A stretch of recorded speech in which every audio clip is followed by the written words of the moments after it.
Sophie's place always struck me as unnaturally perfect. The dim lighting, soft music playing in the background, and that faint, enticing scent of roses mingling with expensive candles created an atmosphere that felt both warm and inviting, yet utterly contrived, like a stage set for someone else's story. It was Maya who insisted we come tonight, even though I had a laundry list of reasons to say no. "Come on, Jasper," she urged earlier, adjusting her earrings in front of the mirror.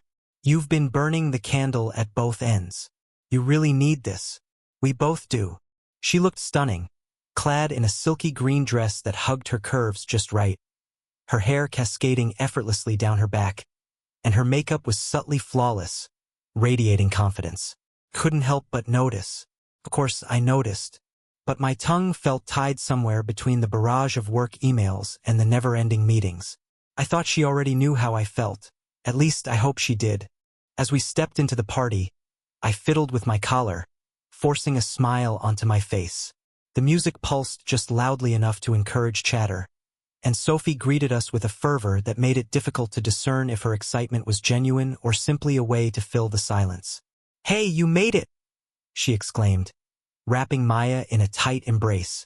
"And Jasper, so good to see you." Landon showed up next to me, slapping my back with a force that felt a bit too enthusiastic. "How's the grind, man? Still married to your job?" His grin suggested he thought he was being clever, but I noticed how his gaze lingered on Maya just a touch longer than necessary. "More like married to stress," I replied, attempting to downplay my bitterness. Maya floated away, her laughter trailing as she dove into a conversation with Sophie. She lit up the room, radiating joy while I stood there, struggling to engage in small talk that felt utterly pointless. Landon leaned closer, lowering his voice conspiratorially. "You too good." "Yeah, just the usual stuff." I dismissed him. He shot me a look, one of those knowing expressions that made it seem like he had more insight than he let on. "You sure?" I kept my lips sealed. He wasn't entirely wrong. Things between Maya and me had been rocky for a while, but I didn't want to delve into that, especially not here. I attempted to immerse myself in the party's buzz, but my eyes were drawn to Maya. She seemed at ease, too at ease, laughing and mingling with Sophie and other guests. I told myself I was overreacting. It was just a party, right? Then Cole entered the scene. He was the type of guy you instantly dislike, possessing an effortless charm and that perfect smile that somehow made you feel inferior just by his presence. I didn't know him well, and honestly, I didn't need to. Men like Cole were all cut from the same cloth, way too smooth for their own good. "Hey, Maya, mind showing me how to dance?" Cole's voice sliced through the conversation like a knife, sharp and intentional. I froze, gripping my drink tighter as Maya laughed, tilting her head playfully. "Sure," she said, not bothering to glance my way. My chest tightened as they glided to the dance floor, Cole's hand settling a little too comfortably around her waist. Landon, who had been quietly observing, leaned in once more. "Relax, man. It's just a dance." I shot him a look but stayed silent. It felt easier to pretend I was unfazed than to admit how much it bothered me. Maya and Cole danced with such ease, their movements in perfect sync, as if they had been doing this forever. Cole leaned in and whispered something in her ear, making her throw her head back in laughter. A laugh I hadn't heard in months. I couldn't take it any longer. I crossed the room, doing my best to appear nonchalant. "Hey, Maya, mind dancing with your husband?" She turned to me with an amused smirk, the kind that clearly said she was fully aware of her actions. "Later, babe. I'm just teaching Cole some moves." It wasn't merely her words that hurt.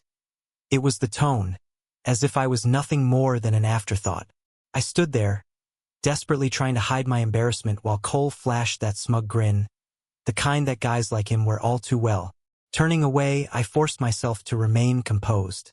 Landon followed me to the bar, his presence both a nuisance and oddly comforting. "You good?" he asked, though we both knew the answer. "Yeah, I'm fine." But in reality, I wasn't fine at all. I watched them from a distance, my stomach churning with every sway of Maya's hips. She danced like a completely different person, as if the woman I thought I knew had disappeared, replaced by someone I barely recognized. Cole leaned in closer, his hands sliding lower on her back, and I felt something inside me begin to fracture.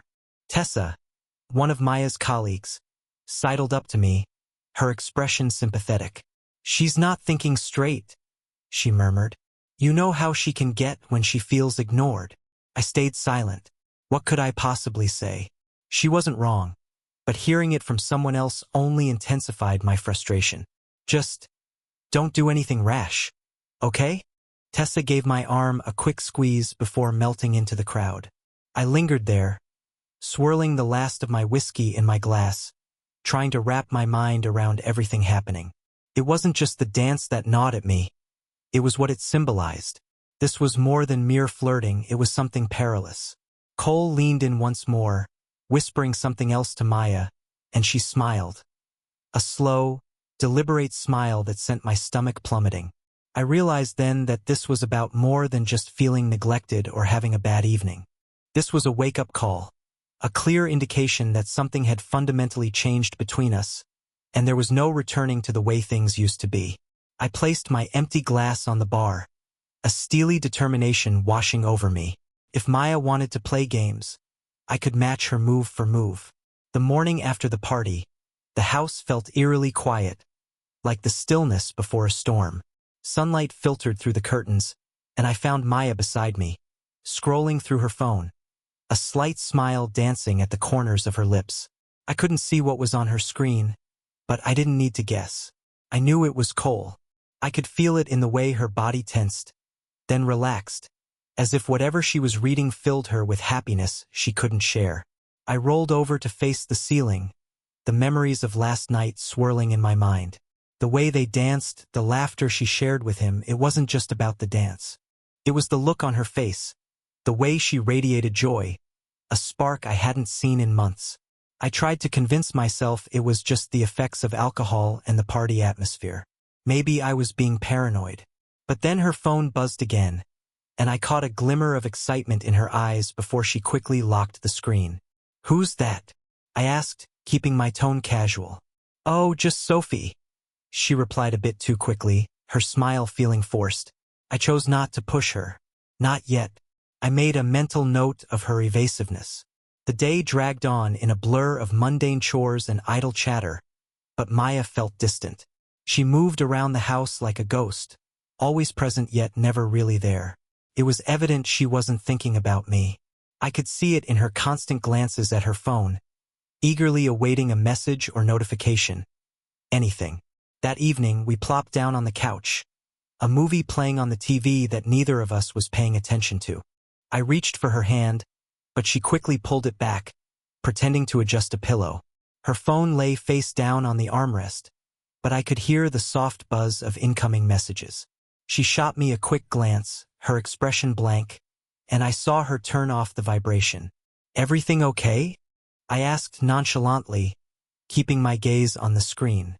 "Yeah, just tired," she replied, shifting uncomfortably in her seat.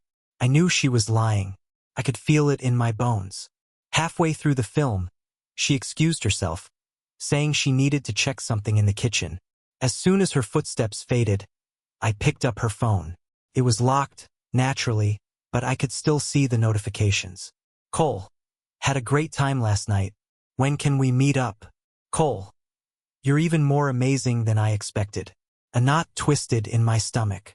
I carefully set the phone back down just as she had left it, forcing myself to stay composed. This wasn't mere flirting anymore. This was something much worse. When she returned, she wore a small smile that felt rehearsed, as if she were trying too hard to appear normal. I pretended not to notice, but my mind was racing. The next day, I left for work, but my thoughts were consumed by Maya and that text. By the time I returned home, I had made a decision. I wouldn't confront her, not yet. I needed more information. Over the next few days, I began to observe her more closely. She started leaving the house more frequently, giving vague excuses that didn't sit right with me. Her smiles became thin and forced, and when she wasn't with me, she was glued to her phone, her fingers dancing across the screen with a frantic urgency I hadn't seen before. One evening, while I pretended to read, I heard her soft laughter from the other room. Twisted in my gut. She wasn't laughing with me anymore. It didn't take long for her to slip up. Late one night, I overheard her speaking softly on the phone, her tone flirtatious, too soft for a conversation with a friend. The next morning, I took another chance and checked her phone while she was in the shower. This time, the messages were unambiguous. Cole, how about coffee tomorrow? I'd love to see you again. Maya, I don't know. Kill. Come onorevole. It'll be fun. Maya, okay, but just coffee. Just coffee. I could almost hear her justifying it in her mind. It's just coffee. It's just a chat. It doesn't mean anything, except that it did. The next day, she left the house around noon, claiming she had errands to run. I knew exactly where she was headed. I trailed behind her, keeping my distance, of course, until I saw her walk into a small cafe downtown. And there he was, seated at a table in the corner, grinning like a cat who just caught its prey. They sat there for over an hour, engaged in conversation and laughter. I couldn't hear their words, but I didn't need to. The way she leaned toward him, her hand brushing against his, told me everything I needed to know. They weren't just two people enjoying coffee. They were two people on the brink of something dangerous. When she finally returned home, her cheeks were flushed, her eyes brighter than they had been in weeks. She tried to act as though nothing was amiss, but guilt radiated from every gesture. She hugged me, kissed my cheek, and said, "I missed you today." The lie rolled off her tongue so easily it made my skin crawl. From that moment forward, I understood. This wasn't just a rough patch or a simple misunderstanding. Something had irrevocably shifted between us, and there was no going back. I decided it wasn't time for a confrontation just yet. At least not a direct one. I needed more than mere suspicion. I needed solid evidence. And when the moment was right, I'd be ready. It started off small, as these things often do, subtle shifts I couldn't quite identify. Maya's absences grew increasingly frequent, with flimsy excuses that raised my hackles. She began staying late at work more often, returning home with a distant energy, the kind that hinted her mind was elsewhere, or perhaps with someone else. I tried to convince myself it was just stress from work, that I was overreacting. But deep down, I felt the unsettling truth. Something was definitely amiss.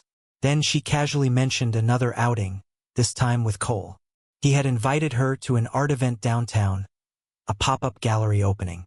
"It's just a small group of people," she said with a nonchalant shrug, as if it were nothing important. Yet her eyes betrayed her.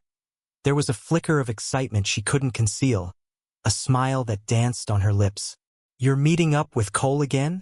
I asked, attempting to keep my tone neutral. "It's not a date, Jasper," she shot back, brushing aside my concerns. "Just a casual get-together with friends. He invited me and I thought it might be fun." "You didn't mention it until now," I pressed, narrowing my eyes. "I didn't think it was necessary. Do I need to ask your permission to go out?" Her words cut deep, leaving me caught in a whirlwind of anger and confusion. There was no point in debating it. She had made her choice.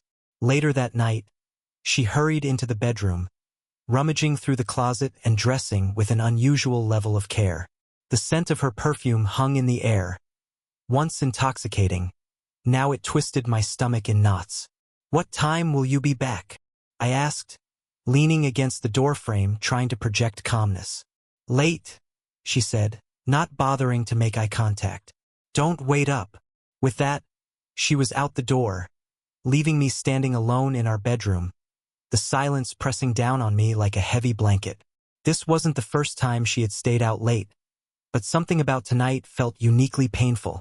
I tried distracting myself with TV shows, emails, anything to keep my mind off the uncertainty of her whereabouts.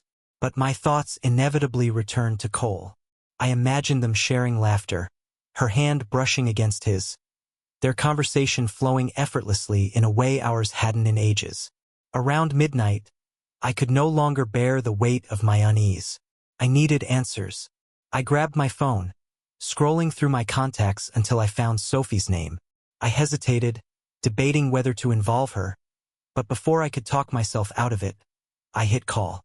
"Jasper?" she answered, sounding surprised. "Is everything all right?"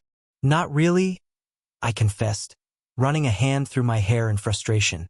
"I know Maya went to that art event with Cole. Do you know where it's being held?" There was a brief silence on the other end, and I feared she might hang up. But then she sighed. "It's at the gallery on 6th and Vine," she said, her reluctance evident. "Jasper, I don't think this is a good idea." "I need to see it for myself," I muttered. She didn't try to talk me out of it. The drive downtown felt interminable, every red light and slow-moving vehicle amplifying the knot of anxiety in my chest. When I finally pulled up to the gallery, I sat in the car for a moment, gripping the steering wheel so tightly my knuckles turned white. I told myself I was being dramatic, that I'd walk in to find them in a group, enjoying art like friends should. But the moment I stepped inside, the soft jazz and the clinking of wine glasses hit me, and so did the sight I dreaded. There she was, standing next to Cole, her face illuminated by the gallery lights. They weren't holding hands, but the intimacy between them was palpable.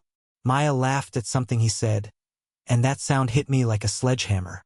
For a brief moment, I froze, my mind racing. I had envisioned this moment countless times, rehearsed my entrance, prepared for confrontation. But now that I was here, I felt nothing but numbness. I spotted Sophie standing off to the side, a glass of wine in her hand, observing the scene with an unreadable expression. I approached her, my heart pounding. "Sophie," I said quietly, my voice trembling, "what on earth is happening?" She glanced at me, her eyes filled with pity, and in that moment, I loathed her for it. "I tried to tell her this was a bad idea," she murmured. "Why didn't you stop her?" I demanded, frustration spilling over. "She's not someone you can just control, Jasper," Sophie replied, sighing. "You know that." I clenched my fists, struggling to keep my anger at bay. I wanted to storm over to Maya, to pull her away from Cole, to demand answers. But deep down, I understood it wouldn't change anything. Whatever connection they had was already too far gone. "She's not just flirting, is she?" I asked, my voice barely above a whisper. Sophie shook her head slowly, confirming the fear I had tried to deny. I stood there, watching my wife laugh and converse with another man, feeling like an outsider in my own life. This wasn't how it was supposed to be. This wasn't the ending I had envisioned. For the first time in ages, I felt utterly lost. I knew, without a doubt, that whatever bond Maya and I once shared was irrevocably shattered. Sophie's next party arrived sooner than I anticipated, and this time I was prepared. I refused to linger in the shadows while Maya played her games with Cole. If she thought I would sit idly by while she flirted with another man, she had another thing coming. I had a simple plan. If Maya wanted attention, she was about to discover what it felt like to crave it without getting it. When we arrived, Sophie greeted us with her usual infectious enthusiasm, ushering us inside with promises of delightful drinks and great company. But I wasn't focused on her or the familiar faces milling about. My eyes were locked on one person, Clara. I'd met her briefly before. She was tall, blonde, and exuded a kind of confidence that turned heads without effort. Unlike most people, she didn't fade into the background. She commanded attention, and that was precisely what I needed tonight. I spotted her by the bar, wearing a sleek black dress and sipping champagne. She radiated self-assurance, the kind of woman who knew exactly what she wanted and how to get it. I leaned in towards Maya, just close enough for her to hear but not close enough to touch. "I'm going to grab a drink," I said casually. She nodded, distracted, her gaze already wandering toward Cole. "Perfect." As I approached Clara, I took a moment to gather my composure. "Champagne looks great on you," I remarked with a smile. She glanced my way, her lips curling into a smile that was both intrigued and amused. "And what suits you?" she replied, raising an eyebrow. I chuckled, feeling the thrill of playing a game I hadn't engaged in for years. "I guess we'll find out." We talked for a while, the conversation flowing effortlessly. Clara was sharp, witty, and engaging, making it easy to forget, if only for a moment, why I was doing this in the first place. We exchanged jokes and playful glances, and I could feel the weight of Maya's gaze from across the room. I caught a glimpse of her watching, her smile faltering just a bit.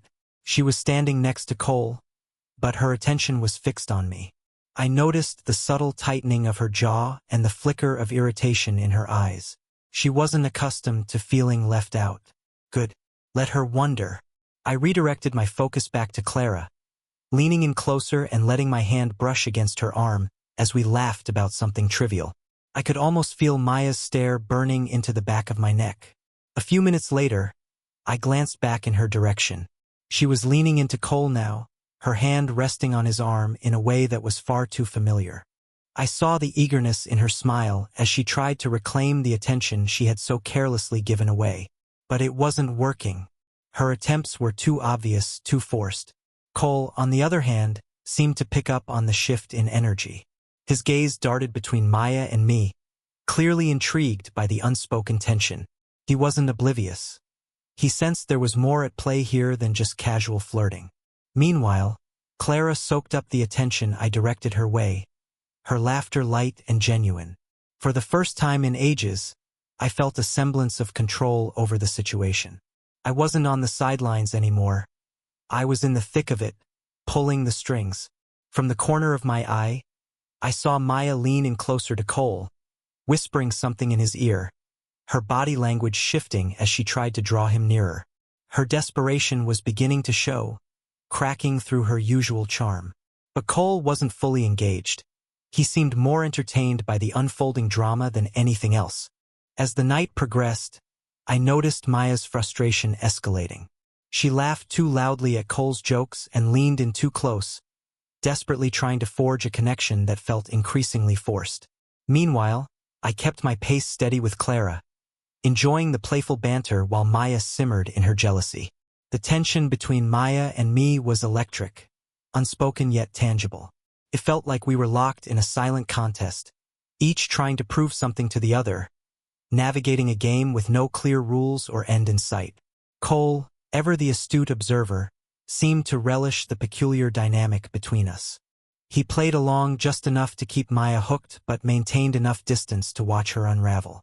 Occasionally, he would glance in my direction, a knowing smirk on his face as if to say, "Nice move." I couldn't deny the satisfaction that surged through me as I watched Maya squirm. For once, she was the one feeling insecure, questioning whether she had gone too far, whether she had lost me.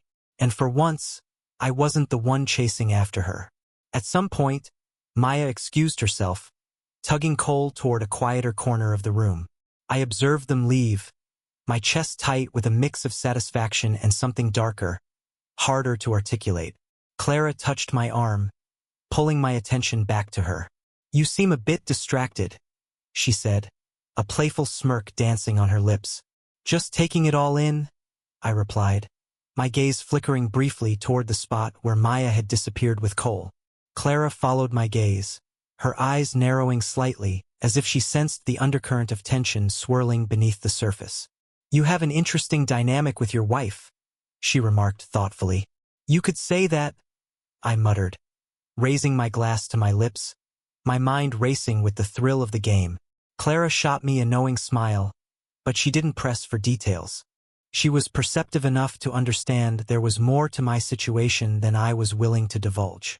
As the evening wore on, I kept Maya in my line of sight, observing how she leaned into Cole, laughing a bit too freely, her hand lingering on his arm. It was painfully clear she was putting on a show. She wanted Cole's attention, no doubt, but even more, she craved mine. And for the first time in a long while, I wasn't about to give it to her. Felt good. No, it felt absolutely liberating. By the end of the night, I realized one thing for certain. The power dynamic between us had shifted, and Maya could sense it too. The game was far from over. But tonight, I was the one in control, and I intended to maintain that advantage. The next day, my instincts were confirmed when Sophie called me. She wasted no time getting to the point. "Jasper, you need to know. Maya's going to dinner with Cole tonight. Just the two of them." Her words hit me like a sucker punch, freezing the air in my lungs. I sat there, phone in hand, my heart racing as I tried to process what I had just heard. Where? I forced out, my voice strained. At that French place on 9th Street. I'm really sorry, Jasper. I thought you should hear it from me. I muttered a thank you and ended the call, my mind spiraling. This wasn't just coffee or an art event anymore. This was a full-blown date. She was going to dinner with him, and there was no sugarcoating it. The weight of betrayal settled in my chest like a leaden anchor. This was the moment I had feared, the inevitable confrontation I had dreaded from the very start. And I wasn't going to let this slide. Not again. When I arrived at the restaurant, I didn't rush in.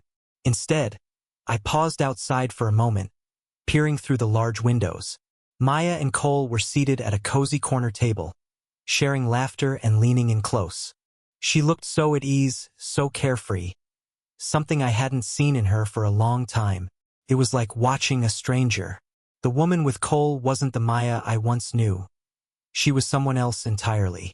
Finally, I stepped inside, my heart thudding in my chest. The restaurant was dimly lit, casting soft shadows on the walls. As I approached their table, they didn't notice me right away. Maya was too caught up in her laughter, her hand resting on Cole's arm. I stood there, frozen, as I watched the woman I loved slip further away from me with every second. Then Maya looked up, and her smile vanished. The joy in her eyes turned to shock, then guilt, as if she realized there was no plausible way to explain this moment. She opened her mouth to speak, but no words came out. I didn't stop walking. I didn't raise my voice or make a scene. I simply continued on, brushing past her as if she were a stranger. "Jasper, wait!" she called after me, her voice trembling. I refused to look back. The weight of the moment hung heavily in the air, unbearable and suffocating. I could feel the eyes of every patron on me, but I didn't care. I wasn't there to create a spectacle. I was there for answers, and I had seen everything I needed to see. Cole shifted awkwardly in his seat, glancing between Maya and me. He looked like a man who had finally grasped that he was in way over his head. "Hey man, I didn't mean to," Cole started, raising his hand as if that would somehow diffuse the tension. I turned to him, my gaze piercing. "You didn't mean to what, Cole?" I asked, my voice steady, each word laced with ice. "Didn't mean to sit here with my wife? Didn't mean to be the reason she's lying to me?" Maya stood up, panic flickering in her eyes. "Jasper, please, we need to talk about this." "Talk about what?" I shot back, my composure starting to unravel. "About how you're sneaking around behind my back. About how you think you can just laugh this off and expect me to ignore it." Cole raised his hands in a feeble attempt to calm the storm. "Look, I don't want to get caught in the middle." "You are in the middle of this, Cole," I interrupted, my voice rising. "You put yourself here the moment you invited her to dinner." Maya stepped closer, her eyes pleading.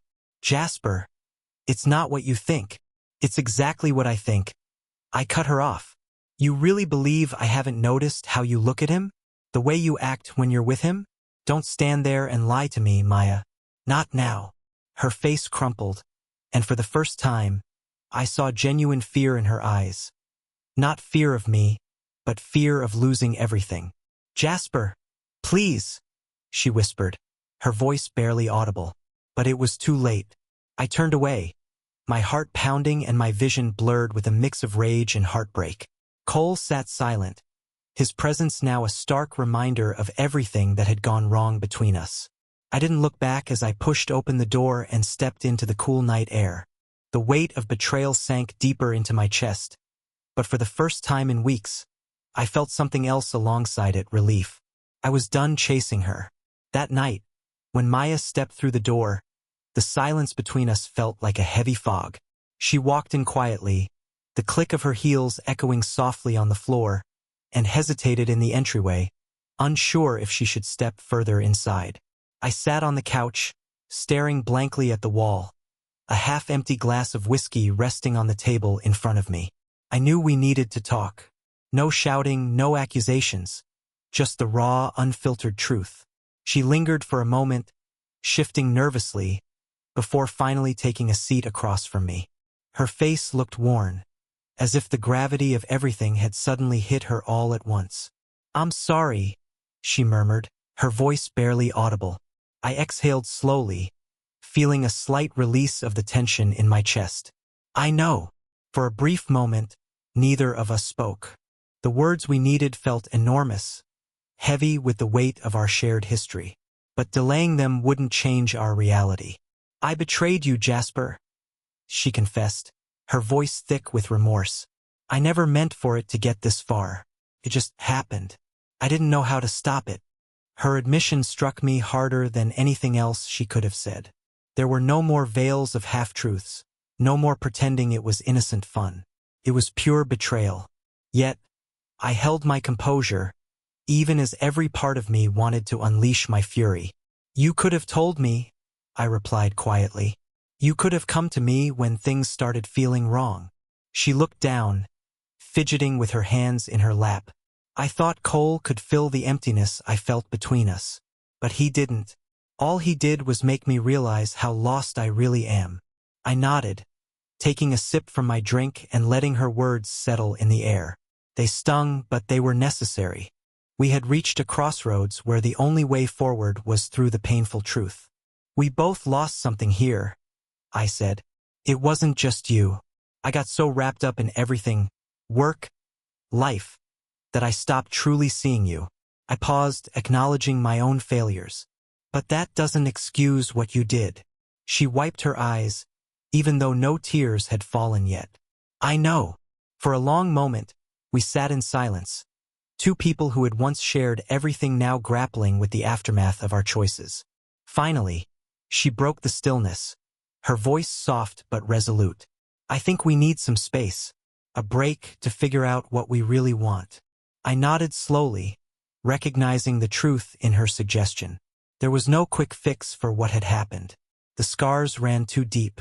We needed time to heal and to understand if there was anything left to salvage. "And Cole?" I asked, though deep down I already knew. "He's not what I want," she said, shaking her head. "He was never what I truly wanted. I was just trying to feel something again, but all it did was shatter what we had." I appreciated her honesty, even if it felt belated. For the first time in a long while, a sense of strange calm washed over me. Not because everything was resolved, it certainly wasn't, but because I understood what needed to come next. "I need to focus on myself," I said. "I've been running on fumes for too long, trying to hold everything together. I can't do that anymore. Not like this." She nodded, her eyes reflecting understanding. "And I need to discover who I am without you, without us." There were no grand gestures or promises to fix things. Just two people finally accepting that our relationship had reached its conclusion and recognizing it was okay to let go. We discussed the practicalities, who would stay where, how we would inform friends and family. The conversation felt almost clinical, devoid of the emotional weight that had once defined us. Yet beneath it all was a current of quiet respect for everything we had been, and for everything we could no longer be. When the conversation came to an end, we lingered in silence for a moment, hesitant to leave the moment behind. Eventually, Maya rose, offering me a small, bittersweet smile before heading to the bedroom. I remained on the couch, listening to the sound of her footsteps fade away. The following morning, she packed a bag and left. There were no dramatic farewells, just a mutual understanding that this marked the beginning of a new chapter for both of us. In the days that followed, I turned my attention inward for the first time in years. I began hitting the gym, took long walks without a destination, and reached out to friends I had lost touch with. It wasn't easy. There were moments when the weight of everything crashed down on me, but gradually, I started to rediscover myself. Maya and I kept our distance. We exchanged a few polite messages, checking in occasionally, but we both knew our relationship could never return to what it once was. And that was okay. We were moving forward, separately but with a newfound strength. I never encountered Cole again, nor did I wish to. He had been a lesson I hadn't sought but desperately needed. He exposed the fractures in my marriage, the aspects I had overlooked for far too long. And in her own way, Maya had learned something too, about herself, what she truly needed, and what she was willing to fight for. In the end, we both unearthed what we were searching for, not in one another but within ourselves. And as painful as that journey had been, I knew it was the right one to take. Life doesn't always provide the conclusion you expect. Sometimes it grants you the one you truly need.